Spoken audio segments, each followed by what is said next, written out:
नमस्कार, मैं शंभू कुमार सिंह और आप देख रहे हैं नेशनल दस्तक। क्या इस देश में एससी, एसटी, ओबीसी माइनॉरिटी के लोग अपनी बात भी नहीं कह सकते हैं, और वो भी हाईली इंटेलेक्चुअल? मेरे साथ दो खास मेहमान हैं। हिंदू कॉलेज के प्रोफेसर डॉक्टर रतनलाल जी हैं, इतिहासविद हैं। दूसरे ओम सुधा हैं, सामाजिक कार्यकर्ता हैं। उन पर एफआईआर दर्ज हुआ है। आज डॉक्टर रतनलाल जी ने एक पोस्ट लिखा है और साफ साफ राष्ट्रपति प्रधानमंत्री से आग्रह किया है कि मुझे AK-47 का लाइसेंस दिया जाए। आपको याद होगा, प्रशांत कनौजिया जेल भेज दिए गए थे। लखनऊ यूनिवर्सिटी में एक प्रोफेसर को अपनी बात रखने पर ज्ञानवापी पर हमला किया गया। तो क्या SC ST के इंटेलेक्चुअल अपनी बात नहीं रख सकते हैं? क्या हम डेमोक्रेसी में नहीं हैं? बाबा साहेब के संविधान का क्या होगा? 22 प्रतिज्ञाओं का क्या होगा? और क्या हमको डर के रहना इस देश में? क्या हम दोयम दर्जे के नागरिक हैं? क्या हम अपनी बात नहीं रख सकते हैं? और हमारा समाज कब तक चुप रहेगा? इससे पहले मुजफ्फरपुर में भी एक प्रोफेसर पर हमला हुआ था। इससे पहले लखनऊ में उनके साथ गुंडागर्दी हुई, रवि जी के साथ। अब डॉक्टर रतनलाल जी को धमकी दी जा रही है। क्या इस पर बहस नहीं होनी चाहिए? सर, क्या है सर, आपको किस तरह की धमकियां दी जा रही है और क्या मजबूरी हुई कि आपने AK-47 के लाइसेंस के लिए रिक्वेस्ट किया है? देखिए, धमकी, गाली गलौज, अपशब्द का इस्तेमाल करना तो एक रूटीन काम है। और आज से थोड़े बहुत दिनों पहले से एक तो जी न्यूज वालों ने मेरे खिलाफ चला दिया था कि मैं राष्ट्रद्रोही हूँ। उसके खिलाफ भी मैंने थाने में कंप्लेन किया था। एक कोई झा था, उसने धमकी दी थी ट्विटर पे, कंप्लेन किया था, फिर वो झा भाग गया, बिहार का था कोई। धमकी में, लेकिन जिस तरह से हालात बदल रहे हैं कि एक आदमी दो आदमी कह के आए कि हम आ रहे हैं, आपको हमला करेंगे, तो आदमी अपने सुरक्षा का इंतजाम कर लेगा। प्रशासन के प्रोटेक्शन में झुंड में छुप कर आता है, छुप कर आता है हमला करने। अकेले देखेगा तब हमला करेगा। तो ये तो कोई बहादुरी की पहचान थोड़ी है, तो कायर लोग हैं। अगर हमला ही करना है तो कहा क्या ना भाई, मैं यहाँ आ रहा हूँ, 50 लोग से आऊंगा हमला करने, तो आदमी सुरक्षा का इंतजाम करेगा। मंच बनवा के डिबेट कर लो मुद्दे पर। हाँ, मतलब डिबेट करने के लिए तो हम लोग तैयार ही हैं। हम लोग थोड़ी, यहाँ भारत में ऐसा है ना, आस्था तो यहाँ आलू प्याज गाजर है। पीपल का पत्ता छू देंगे, आस्था पे ठेस लग गई। कुत्ते पे कुछ बोल दीजिए तो आस्था पे ठेस लग गई। बंदर पे कुछ बोल दीजिए तो आस्था पे ठेस लग गई। तो इनकी आस्था का ठेका संविधान लिया हुआ है, हम लोग लिए हुए। और आप जो है दिन रात गाली देते हैं, मारते हैं, बलात्कार करते हैं, इसका कोई मोल नहीं है। सवाल यह है कि जिस तरीके से धमकियां दी जा रही, मैं इतिहास का छात्र हूं और मैं जो कहता हूं, भारत का कोई इतिहासकार मंच पर आए उससे विमर्श करने के लिए तैयार हूं, लेकिन मार देंगे, गाली गलौज, ये औकात है इसकी। इसीलिए मैंने लिखा है कि प्रधानमंत्री, राष्ट्रपति, शेड्यूल कास्ट कमीशन को और होम मिनिस्टर को लिखा है कि झुंड में आने वाले डरपोक लोग हैं और रक्षा करने का अधिकार संविधान देता है, मेरा अधिकार है। तो आप या तो मुझे आप 2 बॉडीगार्ड दीजिए AK-56 धारी, और नहीं तो मुझे लाइसेंस निर्गत करने का अपने आत्मरक्षा के लिए दीजिए कि ऐसे जो गीदड़ लोग छुप के हमला करने आए तो कम से कम अपनी रक्षा कर सके। और कब तक डरा के डराएगा? कब तक? भारत में शंकराचार्य के समय भी शास्त्रार्थ होते थे, विमर्श होते थे। अंग्रेजों के समय भी विमर्श होते थे, मुगलों के समय भी विमर्श होते थे। तुलसीदास, कबीर, रविदास सब उसी दौर में थे। और आज आप कुछ भी बोलिए तो आपको धमकी, आप मार देंगे, जान कर देंगे। आप पुलिस प्रशासन उसी के साथ रहती है। तो मजाक बना के रख दिया संविधान का। इसलिए राष्ट्रपति, प्रधानमंत्री, होम मिनिस्टर सबको लिखा है, या तो संविधान का पालन करवाइए, या भारत का हर नागरिक उसको, अगर आप रक्षा नहीं कर सकते हैं तो उसको रक्षा करने का, अपनी रक्षा करने का अधिकार है। उसको लाइसेंस दीजिए, उसको हथियार। मैं कोई नई बात नहीं कह रहा हूं। कर्पूरी ठाकुर ने भी बांटा था बिहार में। कि आप हमें हर तरीके से निरीह बना के रखे हो। उसका गीदड़ का झुंड आता है, गीदड़ मैं कह रहा हूं, झुंड आता है, 50 लोग मिलकर एक आदमी को मार दिया, घेर दिया, कहता मैं बहादुर हूं। ये भारत माता की जय करेंगे, ये राष्ट्र है। सोचिए, ज्ञानवापी मस्जिद को सर्वे को लेकर रविकांत जो प्रोफेसर है लखनऊ यूनिवर्सिटी में, वो भी शेड्यूल कास्ट से, उन्होंने कमेंट किया था, तथ्यात्मक बात कही थी। डॉक्टर उदित राज ने कहा कि अगर खुदाई ही करवानी है, सर्वे करवानी, तो सारे मंदिर मस्जिद का करवाइए, सब जगह बुद्ध निकलेगा, क्योंकि भारत पहले बुद्धमय भारत था। आपके देश के प्रधानमंत्री चारों धाम की यात्रा कर चुके हैं, लुम्बिनी गए, गया गए, सारनाथ गए, उसके बाद वो आपको बता दें कि कुशीनगर गए। आखिर आप बोलने क्यों नहीं देंगे, और बोलने पर आप मारेंगे क्यों? आप इस देश में क्या जाति की विशेष के लोग ही बात कर सकते हैं?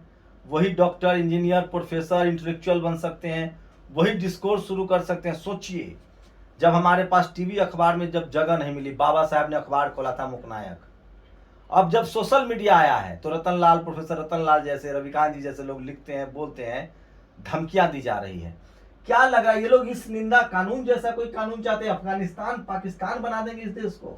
देखिए, कोशिश तो यही है, इनको भारत से और भारत माता से, भारत के लिए ऐसे लोगों ने बनाया क्या है? कोशिश तो इनकी यही है कि यहाँ पे बहुजनों को दबा दे, गला घोट दे। देखिए, मैं तो सिरपुर से आया हूं, मैं तो इतिहास का छात्र हूं, बोधगया में भी रिसर्च किया है। पूरे भारत में जितने मंदिर है, मैं दावे के साथ कह रहा हूं, और मैं काशी की भी बात कर रहा हूं, खुदाई हो, सबकी गहरी खुदाई हो। उसमें से ज्यादातर में जो है ना बुद्धिस्ट टेम्पल मिलेंगे, बुद्धिस्ट मूर्तियां मिलेंगे, बुद्धिस्ट विहार। मैं अभी आया हूं कल लौट के सिरपुर से, और वहां जाकर देखिए कैसे टीका चंदन करके जो उसको कभी शिव बना दे रहा है, कभी शिवलिंग बना दे रहा है। वहां का शिवलिंग अलग तरीके का है। नहीं, कम से कम हमें बात तो करने दीजिए। नहीं, बात करेंगे, क्यों नहीं करेंगे? और मैं ये भी कह रहा हूं कि मैं कोई डरा हुआ नहीं हूं। अगर मैंने 156 के लिए अपील की है तो इसका मतलब है ना कि मैं तैयार हूं अपनी आत्मरक्षा के लिए। मैं क्यों डरूं किसी से? एक और मामला बताता हूं। ओम सुधा जी हैं, इंटेलेक्चुअल हैं, समाज सेवी हैं, बहुजन समाज के लिए काम कर रहे हैं, परिसंघ के राष्ट्रीय उपाध्यक्ष भी हैं। क्या लगता है आप पर एफआईआर दर्ज हो गया किस बात के लिए? मैंने बहुत साइंटिफिक बात की। मैंने कहा कि जो जनेऊ होता है ब्राह्मणों का, उसमें या कोई भी धागा हाथ में बांधे, कोई सब होटल में काम जनेऊ करते हैं। एक प्रतीक है। मैंने कहा कि उसमें बैक्टीरियल इन्फेक्शन हो सकता है। दूसरी बात मैंने कही कि वो जो पूजा पाठ आडंबर है, वो ब्राह्मण पुजारी कराते हैं, उससे मुझे घिन आती है। तो मैं वही बात कह रहा हूँ जो फैक्ट है। मुझे सच में ये जो आडंबर है, धार्मिक आडंबर है, ये तो बाबा साहब ने 22 प्रतिज्ञाओं में कहा बस है। वही मैंने वही बात कह दी। यह बात कुछ जो है लंपट ब्राह्मणों के गिरोह को बुरा लग गया। उन्होंने झा, मिश्रा, पांडे, शर्मा जितने एफआईआर कराने, तो शिकायत ये सारा ब्राह्मण कहाँ जिम्मेदार है? वो कुछ मनुवादी मैं लोग कह हैं। रहा हूँ लंपट ब्राह्मणों के गिरोह ने, सारे लोगों की बात मैं नहीं कर रहा हूँ। और जो मैं बात कर रहा हूँ उससे जो प्रोग्रेसिव ब्राह्मण होंगे, अगर सच में प्रोग्रेसिव होता है कोई ब्राह्मण, तो उसको आपत्ति नहीं होगी। मैंने कहा जनेऊ में बैक्टीरियल इन्फेक्शन हो सकता है। तो अगर मेरी बात को गलत साबित करनी है तो आपको पहले मेडिकल बोर्ड का गठन करना पड़ेगा।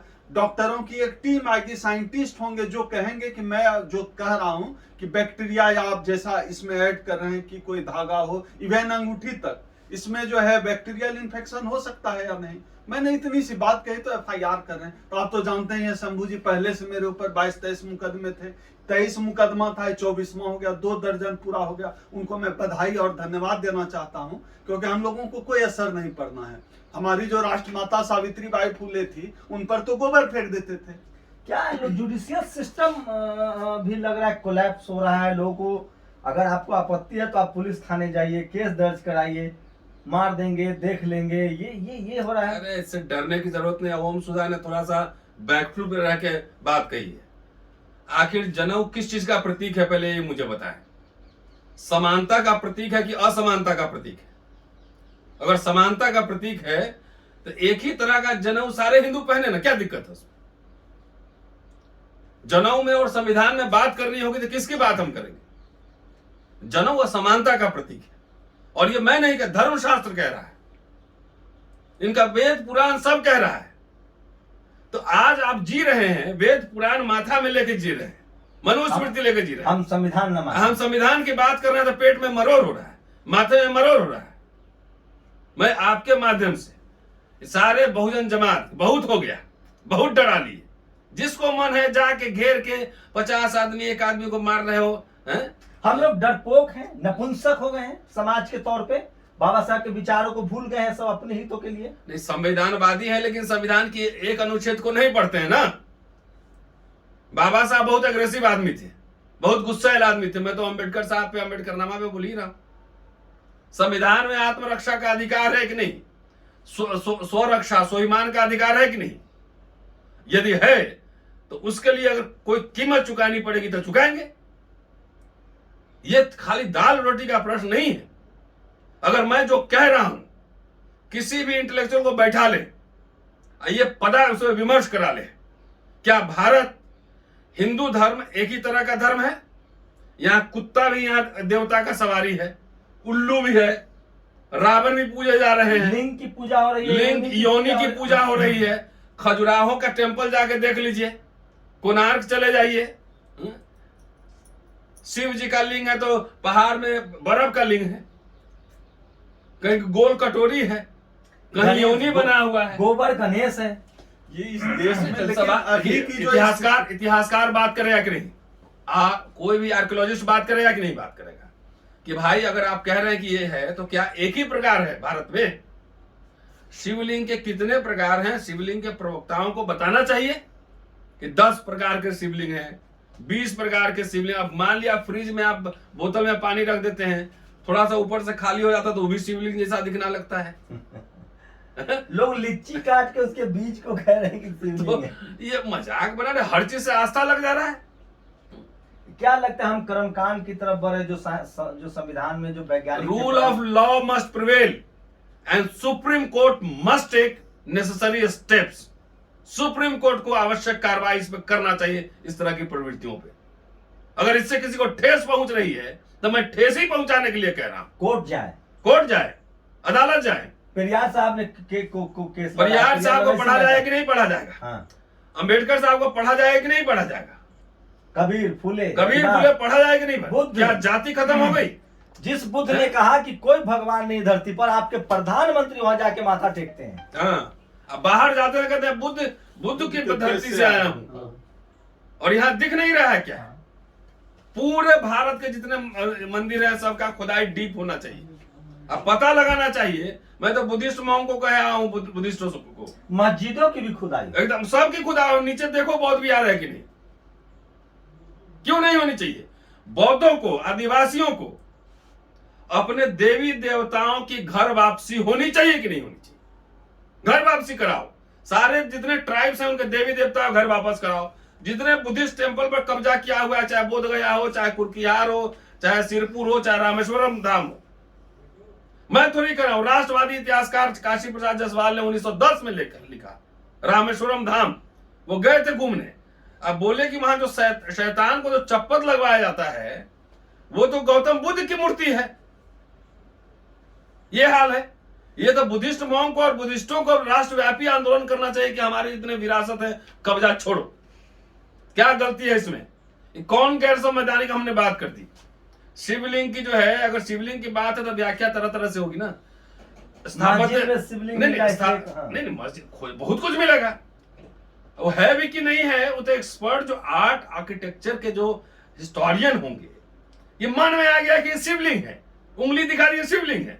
ये आर्ट आर्किटेक्चर के जो हिस्टोरियन होंगे उसके पूरे ग्राफिक्स को पढ़ेंगे, उसके डिजाइन को पढ़ेंगे, कौन किस तरह से बना है, कब बना है, कार्बन डेटिंग होगी, तब ना होगी। अब तो व्हाट्सएप यूनिवर्सिटी से देश नहीं तो देश चल रहा है तो इसीलिए तो प्रधानमंत्री जी को कहा है कि व्हाट्सएप के जो ज़ॉम्बी क्लास जो आता है, ज़ॉम्बी हमला करने, तो उससे इस देश के हर नागरिक का अधिकार है कि वो जो है अपनी रक्षा करे। इसलिए सब आप क्यों नहीं एफआईआर करा रहे हैं उन लोगों पर? बिल्कुल, अब तो एफआईआर कराना ही पड़ेगा क्योंकि हम तो संवैधानिक तरीके से भी लड़ने वाले लोग हैं। लेकिन असल सवाल यह है शंभू जी, जो आप अपने इंट्रो में उठा रहे हैं कि जो है दलितों को अपनी बात कहने का हक है कि नहीं।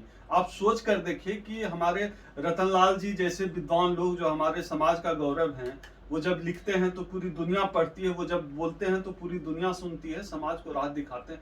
इनके ऊपर हमला करने की बात है तो इन्होंने हो सकता है कि बहुत गंभीर होकर नहीं लिखी हो चिट्ठी AK-56 की, लेकिन हम लोग तो चाहते हैं कि इनको पुलिस सिक्योरिटी मिलनी चाहिए, या जो सरकार आ गई है ना इसमें, इस देश के दलितों को ही सिर्फ खतरा नहीं है। क्या हम लोग को हथियार का लाइसेंस जो कर्पूरी ठाकुर ने शुरू किया था वही अब एक रास्ता, हमें अपने आत्मरक्षा के लिए हथियार लेना चाहिए? नहीं, वह भी रास्ता नहीं, एक रास्ता है। आपके घर पे डकैत आएगा, क्रिमिनल आएगा, तो उससे रक्षा के लिए लाइसेंस लेने का प्रावधान है कि नहीं है? तो आत्मरक्षा का एक प्रावधान है कि आपके पास हथियार के लाइसेंस, इस देश में और लोगों के पास हथियार के लाइसेंस है कि नहीं, है ना? तो खाली दलित, बैकवर्ड और ट्राइबल मुसलमान को क्यों नहीं मिलेगा? आज मैंने गंभीरता से लिखा है, मैं कोई मजाक नहीं कर रहा हूं, गंभीरता से लिखा है कि 1-2 आए तो डंडा से भी रक्षा कर लोगे, 50 आएगा झुंड में तो कैसे रक्षा करोगे? मारे जाओगे ना। बिल्कुल। तो बहादुर होना बेवकूफ होना में इतना अंतर है। जब सामने पता है कि वहां पर जो है झुंड आ रहा है भेड़ियों का, जॉम्बिस का, तो जॉम्बिस को क्या किया जाता है? और ये इसलिए भी कह रहा हूं कि देश के जितने लोग हैं डरे नहीं किसी से। 20 पर आज न कल तो अमर कोई होने थोड़ी ही है। आज न कल समाज की एकजुटता जरूरी है। लखनऊ में प्रोफेसर को कोई गाली देके मार के चला जाता है, हम चुप रहते हैं। मुजफ्फरपुर में मार के चला जाता है, हमारे पत्रकार हो, सोशल एक्टिविस्ट हो, नेता तक को। क्या ये समाज की चुप्पी की वजह से हो रहा है? हम लोग डेमोक्रेटिक तरीके से अगर एक दूसरे का हाथ थाम ले तो भी समस्या का समाधान। डेफिनेटली आज अगर हमारे नेता बोले कि इसके खिलाफ हम पार्लियामेंट का घेराव करेंगे, आज अखिलेश यादव, मायावती, तेजस्वी यादव, यही उत्तर भारत खाली कह रहा हूं मैं, ये कह ले और हेमंत सोरेन कि आदिवासियों पे ही मुद्दा ले ले, अब बोले पार्लियामेंट का घेराव करेंगे, इनकी सांस उखड़ जाएगी। जाएंगे कहां? कितना तोप लेके आएंगे? कितने लोगों को मारेंगे? तो चलाने वाला भी बहुजन है। नहीं, कोई बात नहीं, वो तो सत्ता के लिए काम करता है ना भाई। जो पुलिस है या प्रशासन सत्ता का काम करता है। इसलिए ये आज ये आगाज है कि चाहे जो कुछ कर लें, हम डरने वाले नहीं है। लिखना समाज नहीं, हमें कई लोग कहता है इस शहर में आइए। अरे मूर्ख, मैं शहर में भी जा चुका हूं एक बार फ्लाइट लेके। तो शर्त बताओ ना। हम इसलिए नहीं करके मैं कोई गैर संवैधानिक बात कर रहा हूं, गैर कानूनी बात कह रहा हूं। अगर गैर कानूनी बात दिल्ली में आओ ना यार, दिल्ली में आओ, नहीं दिल्ली में आओ, यहां दर्ज कराओ कंप्लेन, हम भी तुम्हारे खिलाफ कंप्लेन दर्ज करेंगे। लेकिन गाली गलौज देना, गोली मारो सालों को मार देंगे, उठा लेंगे, तुम्हारा वही हश्र का, यही औकात है तुम्हारी। आपका वीडियो बहुत लोग देखते हैं। क्या ये वही मानसिकता है जो इनका था, सामंतवादी जातिवादी मानसिकता? आजाद भारत, इनको आजादी पच नहीं रही, संविधान पच नहीं रहा। मोदी जी बोले थे कि दलित भाइयों को मत मारो, मुझे गोली मारना है मार लो। अब उनके लिए सीरियस परीक्षण है कि जो मंदिर मस्जिद या शिवलिंग कर रहे हैं 2000 का चुनाव के लिए पोलराइजेशन कर रहे हैं, या फिर अपने बात को लेकर सीरियस है, या उनकी सरकार केंद्र में अगर वो मंदिर ढूंढ रहे हैं तो हमें भी हक है ना बुद्ध विहार ढूंढने का। हाँ एकदम हक है, संविधान देता है, बुद्ध विहार ढूंढेंगे। और अगर लगता है इनके लंपटों को जो सोशल मीडिया पे गाली गलौज करते रहते हैं, मैंने जो भी लिखा है उसमें स्टैंड बाई करता हूं। आके डिबेट करो हमसे, और मुझे अभिव्यक्ति की आजादी है। ये आपके देवी देवता को ही पढ़ने की आजादी हमें है। शिव पुराण का पाठ शुरू करूं, दुर्गा सप्तशती का पाठ शुरू करूं, वीडियो बनाऊं सीरीज, क्यों नहीं बनाएंगे? वो पढ़ने का मैंने थोड़ा ही छापा है, जाके देखिए गीता प्रेस में कितना छपा। वही किताब पढ़ना शुरू करता हूं। जब पढ़ूंगा, बोलूंगा, समझाऊंगा, उसमें डिस्क्रिप्शन जब दूंगा, तो उससे क्यों परेशानी हो रही? आप क्या कहें? डरता कौन है इनसे? डरता कौन? हम लोग डरने वाले नहीं हैं। उनको लगता है कि रतनलाल जी को धमकी दे देंगे, मेरे ऊपर FIR कर देंगे तो डर जाएंगे। ये अपना कंफ्यूजन इस देश का मनुवादी दूर कर दे। पिछले 23 मुकदमा में भी नहीं डरे थे, 24 में भी डर। मैं इसकी वजह बता रहा हूँ। देश के 90% आबादी SC ST OBC माइनॉरिटी के पास टीवी अखबार नहीं है, उसकी सही बातें भी आप तक नहीं पहुंच पाती है।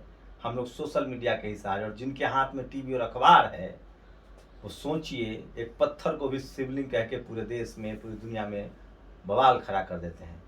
और हमारे देश में बहुजन समाज में ऐसे इंटेलेक्चुअल की कमी है। कुछ इंटेलेक्चुअल हैं जो आपको सही राह दिखा रहे हैं, संविधान बचा रहे हैं, इस देश को मजबूत बनाना चाहते हैं, उनको जान मारने की धमकी दी जा रही है। प्रोफेसर रतनलाल ने एक ऐतिहासिक फैसला किया है, एक ऐतिहासिक कदम उठाया। उन्होंने कहा है कि उनको AK-47 का लाइसेंस दिया जाए। क्या इस देश के हर बहुजन को, खासकर SC ST OBC माइनॉरिटी को वक्त आ गया है कि अपनी आत्मरक्षा के लिए हथियारों का लाइसेंस लेना चाहिए? ये काम कर्पूरी ठाकुर ने किया था बिहार में, जब वहां जातीय नरसंहार का दौर लगातार जारी था। उन्होंने सरकारी खर्चे पर शेड्यूल कास्ट को बंदूक के लाइसेंस दिए थे। पूरी बातचीत पर आपकी प्रतिक्रिया बहुत जरूरी है। और क्या हम इस देश में दोयम दर्जे के नागरिक हैं? क्या इस देश का बहुसंख्यक आबादी SC ST OBC माइनॉरिटी के लोग दोयम दर्जे के नागरिक हैं, उनको अपनी बात कहने का अधिकार नहीं है? आपकी प्रतिक्रिया बहुत अहम है। शंभू कुमार सिंह, नेशनल दस्तक, दिल्ली।